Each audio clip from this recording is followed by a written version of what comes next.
चलिए दोस्तों करते हैं अगला प्रैक्टिस सेट। यहाँ पे प्रश्न पूछा है भारत में ब्रिटिश साम्राज्य का संस्थापक कौन था। तो यहाँ पे हमारा जो आंसर हो जाएगा वो हो जाएगा ऑप्शन नंबर सी यानी लॉर्ड कार्लाइल। लॉर्ड मेयो की अगर हम बात करें तो यहाँ पे आप लॉर्ड मेयो के बारे में जानते होंगे कि इन्होंने इन्हीं की कार्यकाल में सबसे पहले भारत में जनगणना का शुरुआत किया गया था। चलिए ठीक है, आगे और देख लेते हैं। अगला प्रश्न यहाँ पे पूछा है क्या हाउ मेनी मेंबर्स, यहाँ पे देखिए प्रश्न जो पूछा है क्या पूछा है, how many members were there in the cabinet mission which come to India in 1946, यानी कि 1946 में कैबिनेट मिशन भारत आए थे। एक पॉइंट याद रखिएगा, पेपर में यहाँ से ये भी बन जाता है कि भारत में सबसे पहले कैबिनेट मिशन कब आए थे, तो यहाँ पे आंसर हो जाएगा 1946। लेकिन ये पूछ रहा है इस प्रश्न में कि कितने सदस्य थे, तो आंसर हो जाएगा 3, यानी कि जब 1946 में भारत में कैबिनेट मिशन आया था तो उस समय कैबिनेट मिशन में कितने थे, टोटल 3 सदस्य हुआ करते थे। अब देख लेते हैं कि वो कौन कौन से 3 सदस्य हैं। तो यहाँ पे देखिए वो 3 सदस्य कौन कौन थे।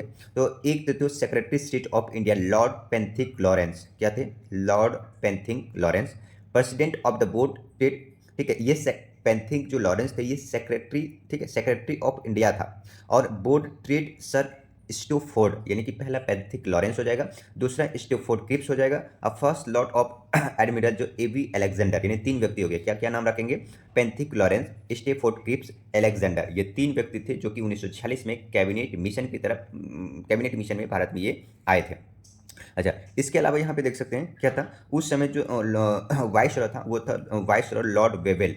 में मई 1946 को कैबिनेट मिशन प्लान्स भी पारित हो गया था। अच्छा, यहाँ पे ये क्या था, तो futures recommendation for the country constitution future, यानी कि कॉन्स्टिट्यूशनल फ्यूचर किस तरह से कॉन्स्टिट्यूशनल को मोड़ दिया जाए, किस तरह से बनाया जाए, उसकी अकॉर्डिंग को इसे कैबिनेट मिशन प्लान को और कैबिनेट मिशन भारत में लाया गया था। देखिए cabinet mission proposal for Indian federation 3 section में कैबिनेट मिशन को बांटा गया था। Muslim majority areas 1941, princely state जहां पे राजा महाराजा के not specially provide for the proposal, ठीक है, और हिंदू मेजोरिटी वाले एरिया था 1944, ठीक है, 41। तो इस तरह से यहाँ पे देख सकते हैं, इस पॉइंट को याद रखिएगा। चलिए अगला करते हैं, और अगला प्रश्न करने से पहले अगर आप आई एग्जाम अकेडमी यूट्यूब चैनल पे नए हैं तो कृपया चैनल को सब्सक्राइब जरूर कर लीजिएगा। चलिए अगला प्रश्न देखते हैं। अगला प्रश्न यहाँ पे ये है, which is the longest lake in India, ठीक। भारत में सबसे लॉन्गेस्ट लेक, यानी लेक बोलते हैं तो उसको बोलते हैं झील, यानी सबसे लंबी झील भारत में कौन सी है। तो यहाँ पे हमारा जो आंसर हो जाएगा वो हो जाएगा वेम्बनाड झील। कौन सी, वेम्बनाड झील हो जाएगा। चलिए यहाँ पे देख इस मैप में आप देख सकते हैं कि ये सभी झील के बारे में दिया गया है, कहाँ पे कौन कौन सी झील है और कौन सी महत्वपूर्ण झील है। चलिए अगला प्रश्न देख सकते हैं। अगला प्रश्न है व्हाट, ठीक है, what should be the minimum strength of the legislative council, यानी जो विधान परिषद है, विधान परिषद में न्यूनतम संख्या क्या होनी चाहिए, यानी कि कम से कम कितनी होनी चाहिए। तो देखिए कम से कम कितने होने चाहिए, 40 होना चाहिए, कम से कम तो 40 होना चाहिए। लेकिन अगर मैक्सिमम पूछ लिया जाए तो आप वहाँ पे विधानसभा में जितनी सीट होती है, जिस भी स्टेट की विधानसभा है उस विधानसभा में जितनी भी सीट होती है उसके आप 1/3 से मल्टीप्लाई कर दें तो उतना ही विधानसभा की सीट होती है, ठीक है। इसके अलावा यहाँ पे विधान परिषद ये पूछ लिया जाता है कि आखिर किस किस राज्य में विधान परिषद है। तो भारत में अभी 28 राज्य में 6 राज्य ऐसे हैं जहाँ पर विधान परिषद है। कहाँ कहाँ है पे, एक तो यूपी में है, ठीक है, यूपी में है, और कहाँ पे है, बिहार में। 2 राज्य तो इधर ये हो गए। इसके अलावा यहाँ पे देखिए कहाँ है, तो ये एक हो गया अपना कर्नाटक में है, और इसके अलावा मध्य प्रदेश में है, मध्य प्रदेश में नहीं है, ये आंध्र प्रदेश में है और तेलंगाना में है, ठीक है। तो यहाँ पे 6 राज्य ऐसे हैं टोटल हैं जहाँ पर विधान परिषद हैं। चलिए अगला अगला प्रश्न देखते हैं। अगला प्रश्न यहाँ पे पूछा है पाक जल मरुद्धम, ठीक है, करे पाक जो जल संधि है जल डमरू मध्य के मध्य स्थित है। तो ये जो पाक जल जल डमरू है मध्य है, ये कहाँ स्थित है, तो ये भारत और श्रीलंका है, यानी कि ऑप्शन नंबर ए हो जाएगा, ठीक। यहाँ पे देख सकते हैं उसको इंग्लिश में कहते हैं पाक स्टेट। कहने का मतलब ये है कि 2 द्वीपों को, ये देखिए भारत ये वाला जो क्षेत्र है ना इसको कहते हैं प्रायद्वीप। प्रायद्वीप का मतलब होता है जो 3 तरफ से पानी से घिरा हो उसी को कहते हैं प्रायद्वीप। ये हो गया प्रायद्वीप और ये हो गया द्वीप। श्रीलंका क्या है, एक द्वीप है क्योंकि इसके चारों तरफ से पानी से घिरा हुआ है। तो बाकी देखिए दोनों देश के साथ यहाँ वाला इस वाले क्षेत्र की बात करें तो ये वाला क्षेत्र दोनों से यहाँ पे कनेक्ट करता है, यानी कि जोड़ता है। तो इसी को कहते हैं पाक स्टेट। क्या कहते हैं इसको, पाक स्टेट, या हिंदी में कहते हैं जल डमरूमत, ठीक। तो वही कह रहे भारत और तमिलनाडु राज्य श्रीलंका के उत्तरी प्रांत में मन्नार जिले के बीच में जल डमरूमत है और इसी को इंग्लिश में कहते हैं पाक स्टेट। इस पॉइंट को ध्यान रखिएगा दोस्तों। अगर अभी तक अपनी आई एग्जाम अकेडमी को चैनल को सब्सक्राइब नहीं किया तो जल्दी से आई एग्जाम अकेडमी को चैनल सब्सक्राइब जरूर कर दें ताकि अगर इस तरीके से अगर रेगुलर आप इंपॉर्टेंट सेशन देखना चाहते हैं तो। चलिए अगला प्रश्न करते हैं। अगला प्रश्न यहाँ पे पूछा है, which district of Uttar Pradesh was called Siraj e Hind due to technical centre in the medieval period. यानी कि मध्यकालीन भारत में उत्तर प्रदेश के किस जनपद शिक्षा का केंद्र होने के कारण सिराज ए हिंद कहा जाता था? तो यहाँ पे हो जाएगा जौनपुर, जो कि कहाँ पर है? उत्तरपुर में एक जिला है। ठीक। और इसके अलावा अगर आपसे ये पूछ दिया जाए कि उत्तर प्रदेश की राजधानी कहाँ है, कैपिटल कहाँ है, तो हो जाएगा लखनऊ। चलिए अगला प्रश्न देखते हैं। अगला प्रश्न पूछा है, who amongst the following top 2023 times magazines post of it annual times 100 list. यानी कि वार्षिक टाइम 100 सूची में सर्वेक्षण में शीर्ष स्थान प्राप्त किया है, किसने? तो यहाँ पे हो जाएगा शाहरुख खान ने। चलिए यहाँ पे आप देख सकते हैं टॉप पोजीशन में टाइम्स 100 मैगजीन लिस्ट में जो भारत के जो अभिनेता हैं शाहरुख खान, ये टाइम्स मैगजीन यानी कि टाइम्स 100 में अपना शीर्ष स्थान हासिल किया है। ठीक है। बाकी तीसरे स्थान की बात करें तो अमेरिका के हेल्थ केयर वर्कर्स हैं। प्रिंस हैरी और मेगन मार्कल चौथे स्थान पर हैं। चलिए अगला प्रश्न देखते हैं। अगला प्रश्न पूछा है, खालसा पंथ का गठन कब किया गया था? ठीक है, या किसने किया था? देखिए खालसा पंथ का गठन 1699 ईस्वी में किया गया था। अगर पूछे किसने किया है तो सिख के 10वें गुरु हुआ करते थे गुरु गोविंद सिंह। ठीक है, और ये गुरु तेग बहादुर सिंह का बेटा हुआ करते थे। कौन? गुरु गोविंद सिंह, जिनका जो जन्म है बिहार के पटना में इनका गुरु गोविंद सिंह का जन्म हुआ है। और इन्होंने ही खालसा पंथ का स्थापना किया था कब? 1699 में।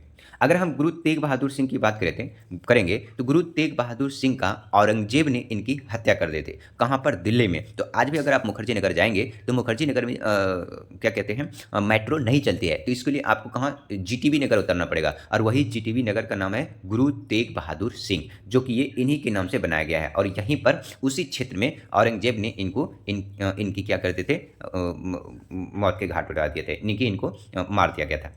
अगर हम गुरु अर्जन देव की बात करें तो सिख के ये 5वां गुरु हुआ करते थे, गुरु अर्जन देव, जो कि इनको गुरु अर्जन देव को जहांगीर ने इनको मार दिया था। यानी कि चलिए अगला देखते हैं। अगला प्रश्न यहाँ पे देख सकते हैं, निम्नलिखित पर्वत श्रेणियों में कौन गंगा मैदान एवं दक्कन पठार को विभाजित करता है? तो यहाँ पे हमारा जो आंसर हो जाएगा कौन सा हो जाएगा?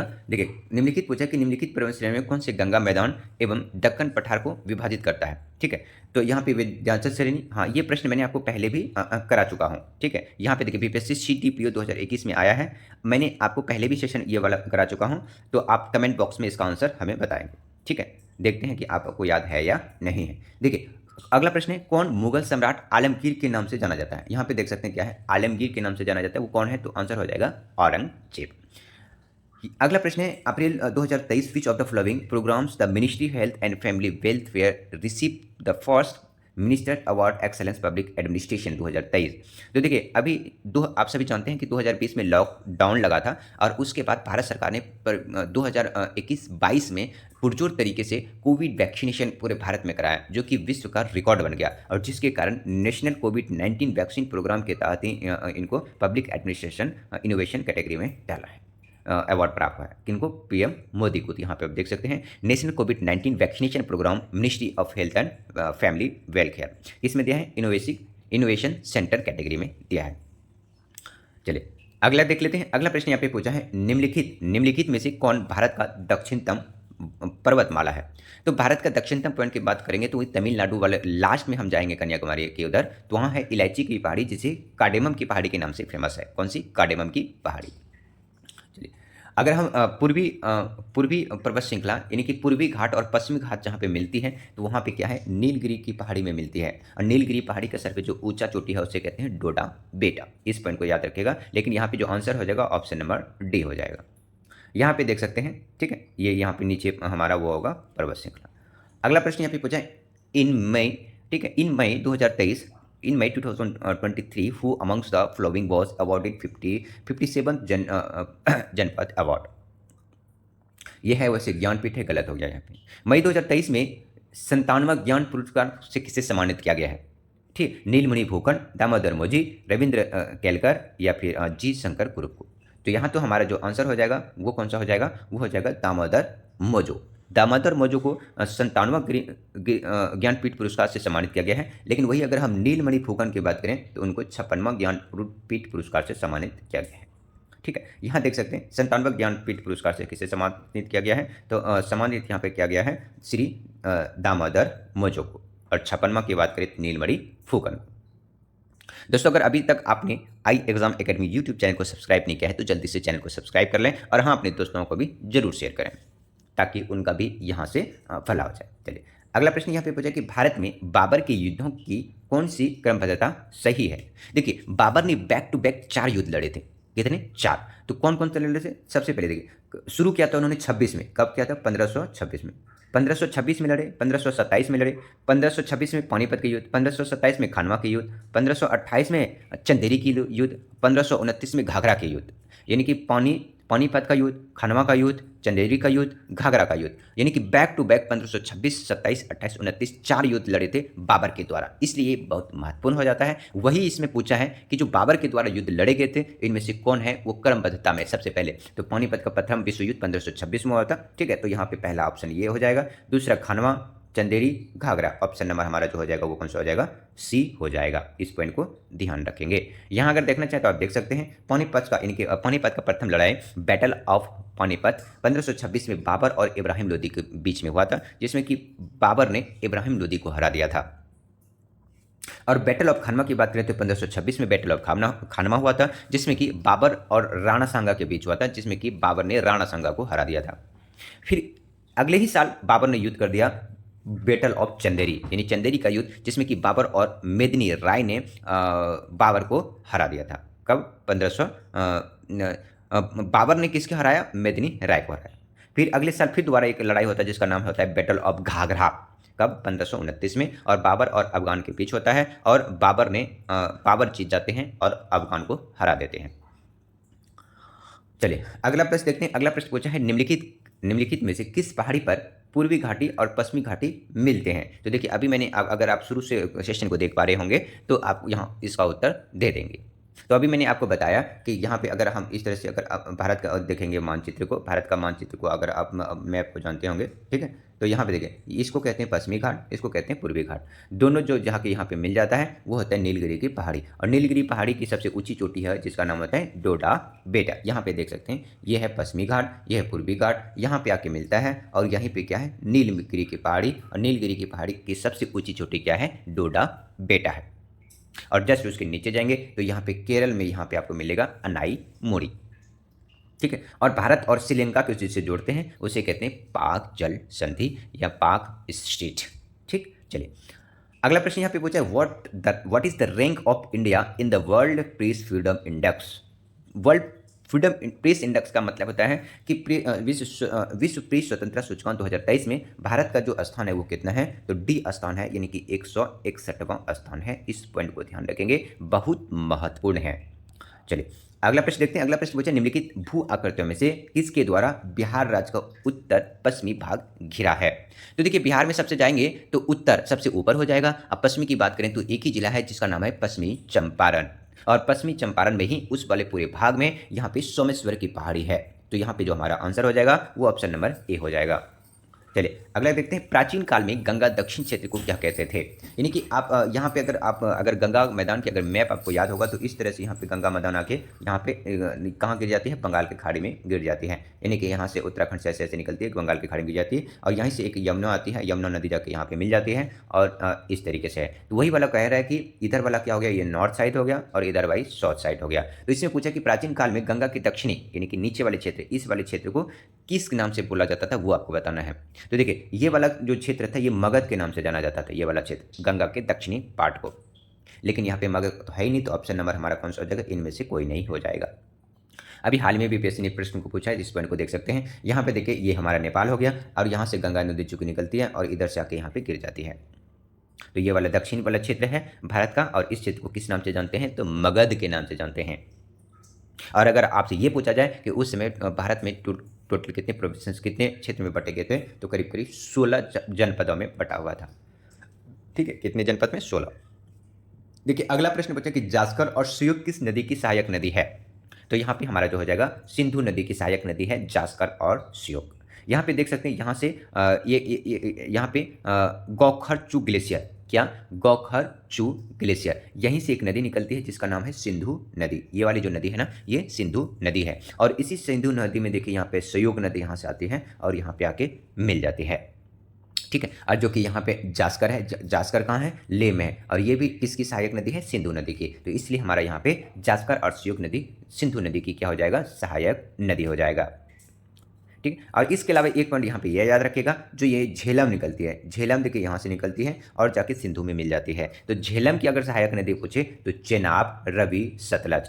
चेनाब, रवि, सतलज, ये तीनों की तीनों नदी किसकी सहायक नदी है, तो सिंधु नदी की सहायक नदी है। कौन कौन से, चेनाब, रवि और सतलज। ठीक, चलिए अगला प्रश्न देख सकते हैं। अगला प्रश्न करने से पहले मैं बता दूं, अगर अभी तक आपने आई एग्जाम एकेडमी यूट्यूब चैनल को सब्सक्राइब नहीं किया है तो जल्दी से चैनल को सब्सक्राइब कर लें, और हाँ बेल आइकन जरूर दबा दें। और आपको इस तरीके से किसी भी टॉपिक पर आपको कवर करना है तो हमें कमेंट बॉक्स में कमेंट जरूर करें। अगला प्रश्न पूछा कि हीराकुंड बांध किस नदी पर बनाया गया है, तो यहाँ पे आंसर हो जाएगा महानदी पर हीराकुंड बांध बनाया गया है। और अगर आपसे कई बार ये पूछ लिया जाए कि आखिर हीराकुंड बांध महानदी पे तो है, लेकिन ये महानदी है कहाँ, किस राज्य में है, तो यहाँ पे आंसर हमारा उड़ीसा हो जाएगा। वही अगर चंबल की बात करें तो चंबल मध्य प्रदेश में है। अगर भागीरथी की पूछ लिया जाए कि भागीरथी नदी कहाँ है, तो ये उत्तराखंड में है। ठीक, चलिए आगे अगर हम कृष्णा बात करें तो ये कृष्णा नदी जो है ये हमारे दक्षिण भारत में है। यहाँ पे आप देख सकते हैं मैप के द्वारा, ये जो हीराकुंड बांध है, ये हीराकुंड बांध ये कहाँ है, तो यहाँ पे देख सकते हैं ये हमारा उड़ीसा, और उड़ीसा में ही हीराकुंड है। और यहाँ पे नागार्जुन सागर डैम की बात करें तो यहाँ पे देखिए ये वाला बात हमारा आंध्र प्रदेश है, और ये ऊपर वाला तेलंगाना है। तो तेलंगाना और आंध्र प्रदेश पे जो बॉर्डर पे है वो है नागार्जुन सागर बांध। पेपर में कई बार ये पूछ दिया जाता है कि कौन से दो राज्यों की सीमा पे डैम है, तो यहाँ पे नागार्जुन सागर डैम हो जाएगा। पेपर में ये पूछता है कि तुंगभद्रा कहाँ है, तो ये हो जाएगा हमारा ये कर्नाटक में है। ठीक, सरदार सरोवर झील की बात करें तो सरदार सरोवर कहाँ है, ये हो जाएगा हमारे गुजरात में। राणा प्रताप सागर की बात करें तो राणा प्रताप सागर कहाँ है, तो ये हमारा राजस्थान में है। राणा प्रताप सागर राजस्थान में हो जाएगा, इस तरह से याद करें। और टिहरी की बात करें तो यहाँ पे देखिए ये हमारा कौन सा जगह, हिमाचल प्रदेश। भाखड़ा नंगल की बात करें तो यहाँ पे देखिए ये पंजाब है, और ये वाला यहाँ पे हिमाचल है, ये वाला उत्तराखंड है। तो हिमाचल और यहाँ पे ये देख सकते हैं इस वाले क्षेत्र में है। ठीक, चलिए और सलाल की बात करें तो ये जम्मू कश्मीर हो जाएगा। ऊपर वाला क्षेत्र क्या है, ये है लद्दाख है। अगला करते हैं। अगला प्रश्न पूछा कि आइन ए अकबरी यानी आइन ए अकबरी किसके द्वारा लिखी गई थी, तो यहाँ पे अबुल फजल के द्वारा आइन ए अकबरी लिखी गई थी। अगला प्रश्न यहाँ पे पूछा है भारत में किसके शासन में इंग्लिश ईस्ट इंडिया कंपनी का गठन हुआ था, तो वो अंग्रेज के शासनकाल में ईस्ट इंडिया कंपनी की स्थापना किया गया था। अगला प्रश्न है कि अंग्रेजी यात्री, देखिए अंग्रेजी एक यात्री हुआ करते थे जो विलियम्स हॉकिंस थे, इन्होंने पहले जहाज लेकर के भारत आए थे। तो किसके दरबार में आए थे, तो ये आए थे जहांगीर के दरबार में आए थे, और व्यापार करने की अनुमति लेने के लिए जहांगीर के कोर्ट में यानी कि दरबार में ये पहुंचे थे। अगला प्रश्न पूछा कि प्राचीन काली को कहते हैं पिठिया ड्यूरा। ठीक है, निम्नलिखित में से किससे संबंधित है, तो ये हमारा आंसर हो जाएगा ऑप्शन नंबर ए, दीवारों में अर्थ कीमती पत्थर जड़कर फूलों की नक्काशी करता है। ऐसे आप नहीं समझेंगे, आपने कभी ना कभी लाल किला का मुआयना जरूर किया होगा। वहाँ पे एक है दीवान ए आम और दीवान ए खास, और वहीं पर अगर आप जब देखेंगे तो यानी कि जैसे आप लाल किला से गेट से एंट्री लेंगे तो सबसे अंदर में जाके लास्ट वाला में जहाँ पे मोती मस्जिद है उसके थोड़ा आगे जाएंगे तो वहाँ पे दीवान ए आम और दीवान ए खास मिलेगा, और वहीं पे आपको इस तरीके से कुछ दीवारें दिखेगी जो आप यहाँ देख पा रहे होंगे। और इसी पर ये जो आप देख रहे हैं जो फूल पत्ती बना हुआ है ये अलग से नहीं बनाया गया है, जबकि ये पत्थर पर जहां आप ये फूल देख रहे हैं पत्थर पर इसको गड्ढा किया गया है, खोदा गया है, और उसके अंदर उस कलर के पत्थर को उसके अंदर जड़ा हुआ है, यानी कि उस गड्ढे में डालकर इस तरह से डिजाइन बनाया गया है। ये कलर नहीं किया गया है, यानी पत्थर को ही काट कर उस पत्थर के अंदर दूसरे पत्थर को डाला गया है, उस कलर के पत्थर को ठीक है, और फिर इस तरीके से डिजाइन हो गया है, और इसी डिजाइन को कहते हैं पिट्रा ड्यूरा। आई थिंक आप समझ गए होंगे। और अगर आपने लाल किले में नहीं देखा है तो जब कभी मौका मिले लाल किला जाने को तो वहाँ आप देख सकते हैं, इस तरह से आपको वहाँ दिख जाएगा, हाथ से भी इसे आप टच करके देख सकते हैं। और जब भी टच करेंगे देखेंगे तो आप बताइएगा कि ये कौन सा स्टाइल है, तो पिट्रा ड्यूरा स्टाइल है। अगला प्रश्न देखते हैं। अगला प्रश्न यहाँ पे पूछा है आलमगीर नामा किसने लिखा है, तो यहाँ पे हमारा आंसर होगा मिर्जा मोहम्मद काजिम ने लिखा है। ये इंपॉर्टेंट इसलिए भी हो जाता है क्योंकि देखिए अभी हाल ही में पीपीएससी ऑडिटेड प्री 2021 में इस प्रश्न को पूछा है। दोस्तों जितना भी हम प्रश्न कर रहे हैं मोस्ट महत्वपूर्ण प्रश्न होते हैं और कहीं ना कहीं एग्जाम में पूछा गया है, और सिर्फ बिहार आप किसी भी एग्जाम को आप देंगे तो जरूर आपको यहाँ से बेनिफिट होगा। निम्नलिखित में से किस शासक के अंतर्गत 8 मंत्रियों की एक समिति का अथवा अष्टप्रधान था, तो यहाँ पे हो जाएगा शिवाजी के समिति के मंत्रियों की अथवा अष्टप्रधान के नाम से जानते हैं। अगला प्रश्न है, वह पहला भारतीय कौन था जो हाउस ऑफ कॉमन्स का सदस्य था? तो आंसर हो जाएगा दादा भाई नौरोजी। और दादा भाई नौरोजी को ग्रैंड ओल्ड मैन के नाम से जाना जाता है। Which of the following state in of India is located in the north tropic cancer? तो आप सभी जानते हैं नॉर्थ, अगर हम हिंदी की बात करें तो भारत का राज्य कर्क रेखा के उत्तर में है। तो सबसे पहले आपको यह देखना पड़ेगा कि आखिर कर्क रेखा भारत के किस किस राज्य से होकर गुजरती है। तो भारत से 8 राज्यों से होकर के कर्क रेखा गुजरती है। अगर आप याद होगा आपको, तो सबसे पहले गुजरात, उसके बाद राजस्थान, मध्य प्रदेश, छत्तीसगढ़, झारखंड, वेस्ट बंगाल, त्रिपुरा और मिजोरम, ये राज्य हैं जहाँ से कर्क रेखा गुजरती है। तो वही इसमें पूछा कि कर्क रेखा के उत्तर में कौन है, यानी कि ऊपर के साइड में है। तो ऊपर के साइड यानी कि उत्तर में देखिए यहाँ पे त्रिपुरा तो है नीचे दक्षिण की साइड में है, मिजोरम भी दक्षिण नीचे है, झारखंड की बात करें तो वो भी नीचे है, लेकिन ये तो झारखंड बीचों बीच ही गुजर रही है। लेकिन अगर मणिपुर मैप में देखेंगे तो मणिपुर ऊपर में है, यानी कि कर्क रेखा के साथ ये नहीं सटता है, और ये मणिपुर जो है ऊपर के साइड में है, यानी पूर्वी स्टेट्स में है, और ये कर्क रेखा यानी कि ट्रॉपिक ऑफ कैंसर के ऊपर है। चलिए अगला प्रश्न देख सकते हैं। अगला प्रश्न पूछा है, दिल्ली दरबार के समय भारत का वायसरॉय कौन था? देखिए दिल्ली दरबार का आयोजन 3 बार किया गया था। एक बार किया गया था लॉर्ड 1877 में, और एक बार किया गया था 1903 में, और एक बार 1911 में किया गया था। ठीक है, अगर हम दिल्ली दरबार के बारे में बात करें तो यहाँ पे पूछा कि दिल्ली दरबार के समय भारत का वायसरॉय कौन था? तो यहाँ पे हमारा हो जाएगा लॉर्ड लिटन हो जाएगा। चलिए अगला प्रश्न देख सकते हैं। अगला प्रश्न यहाँ पे पूछा, the concept of the concrete list in Indian constitution is borrowed from, यानी कि भारत के संविधान में जो समवर्ती सूची है, इस समवर्ती सूची की अवधारणा गृहीत यानी कि कहाँ से लिया गया है? तो यहाँ पे हमारा ऑस्ट्रेलिया आंसर हो जाएगा। अगर ये पूछा जाए कि समवर्ती सूची किस भाग में है, तो भाग 7 में समवर्ती सूची है।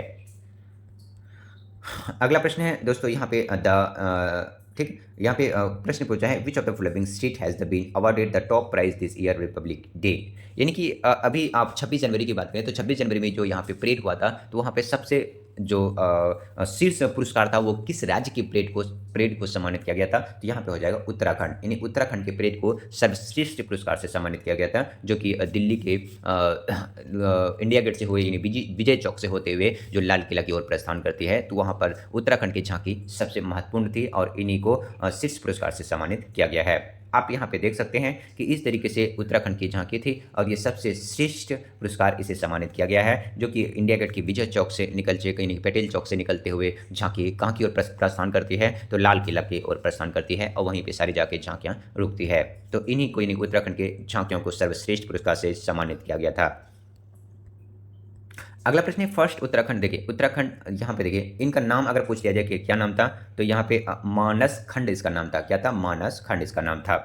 ठीक है, अगर यहाँ पे बात करें पहला नंबर पे तो उत्तराखंड की झांकी हो जाएगा। अगर दूसरा नंबर की बात करें तो यहाँ पे जो दूसरा नंबर हो जाएगा वो महाराज के 3.5 शक्तिपीठ एवं नारी शक्ति का दूसरे पुरस्कार दिया गया था। तीसरा उत्तर प्रदेश का था, और चौथा सर्वश्रेष्ठ झांकी मंत्रालय विभाग जनजातीय एवं कार्यालय एकलव्य मॉडल आवासीय विद्यालय को दिया गया था। अगला प्रश्न पूछा कि प्रथम, देखिए प्रार्थना सभा, अगर यहाँ पे हम अगर बात करें तो प्रार्थना सभा, ठीक है, तो जो ये प्रार्थना समाज की स्थापना किसने है? तो यहाँ पे एम रनाडे, प्रार्थना सभा किसने किया था? एम रनाडे। ब्रह्म समाज की बात करते हैं तो ब्रह्म समाज राजा राम मोहन राय। आर्य समाज की बात करें तो स्वामी दयानंद सरस्वती। और रामकृष्ण मिशन की स्थापना किसने किया था? स्वामी विवेकानंद ने। जो स्वामी विवेकानंद के जो गुरु हुआ करते थे, जिसके रामकृष्ण परमहंस जी, उन्हीं के याद में रामकृष्ण परमहंस मिशन की स्थापना किया था। तो यहाँ पे इस तरीके से जोड़ी मिल सकता है, और यहाँ पे आंसर हमारा डी हो जाएगा। What is the strength of the Bihar legislative council, यानी बिहार विधान परिषद की क्षमता कितनी है ये आपको बताना है। तो यहाँ पे ऑप्शन नंबर हमारा हो जाएगा 75 हो जाएगा। ठीक, तो दोस्तों आज के लिए रखते हैं इतना ही। और अभी तक आपने आई एग्जाम अकेडमी यूट्यूब चैनल को सब्सक्राइब नहीं किया है तो जल्दी से चैनल को सब्सक्राइब कर लें, और हाँ अपने दोस्तों को भी जरूर शेयर करिएगा। Thank you for watching, bye bye, take care.